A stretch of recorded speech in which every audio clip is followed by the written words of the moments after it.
So we're going to start with a sketch done in a dark pencil, 2B, 4B, 6B, 8B, you know. And then you're just going to take a solid color, I'm using solid red, and just go over everything. You don't have to worry about shading, because you have already done that with the pencil.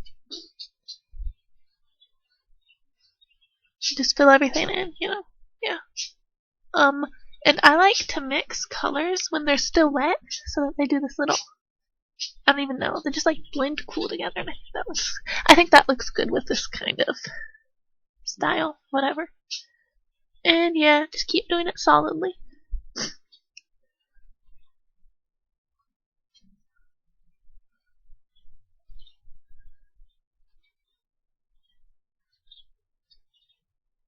And this is probably the easiest way to do it. And then you're pretty much done. Now we're going to move on to the next one. And I'm starting out with a pencil sketch. And I'm going to take a light blue and just go over everything lightly. I'm going to put it in the areas I want to be the darkest.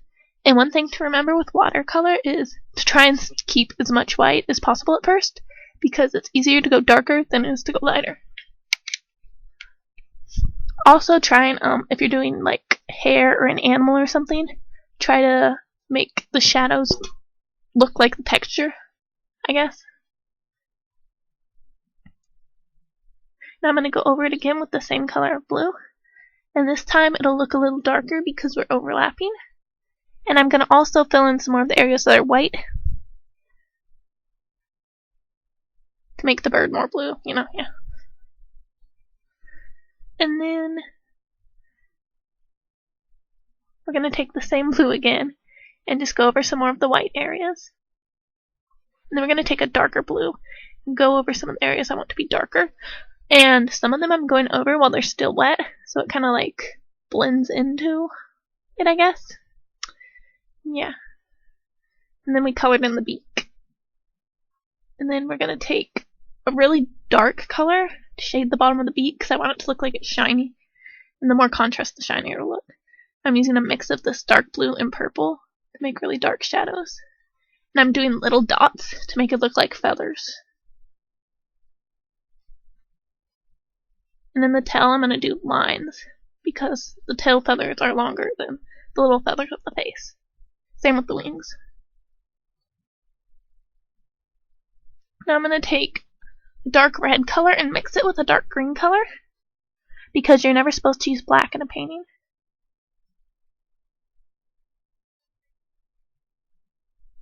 And this will make a dark neutral color that looks kind of like black, but it's not as flat. And I'm going to go ahead and put this on the eyes. And then the other areas that I want to be a little darker, like some of the feathers and the beak. Then I'm just going to color in the rope with like a solid color. I'm not really worrying about it too much because it's the background, I don't care. Then I took some of the dark blue and put it in the eye. And on the bottom of the rope. Now I'm doing more stippling, which is the little dots with the paint to make it look more like feathers. And the same dark blue color. And then lines on the tail.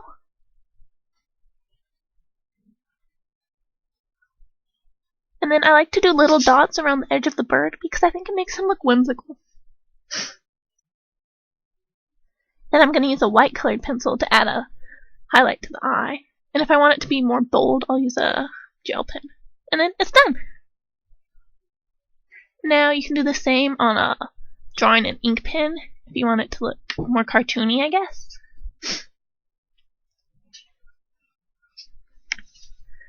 And then we're doing the dots again to make it look like feathers, because he is a bird.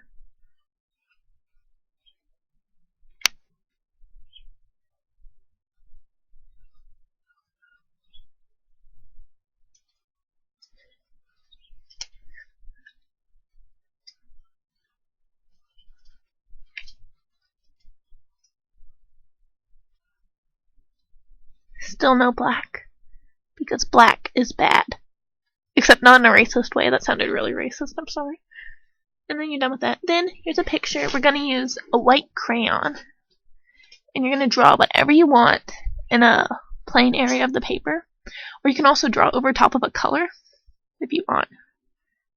And then I'm going to take a really big brush and get a lot of paint and water on it.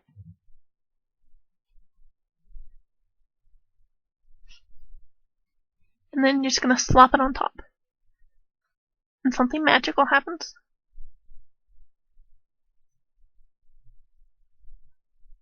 Voila! And then here's another one. I'm going to take a picture and just put a bunch of paint down. And then you're going to take salt. I got mine from Wendy's. You're just going to slop it on top. And it's done! Pretty much, yeah.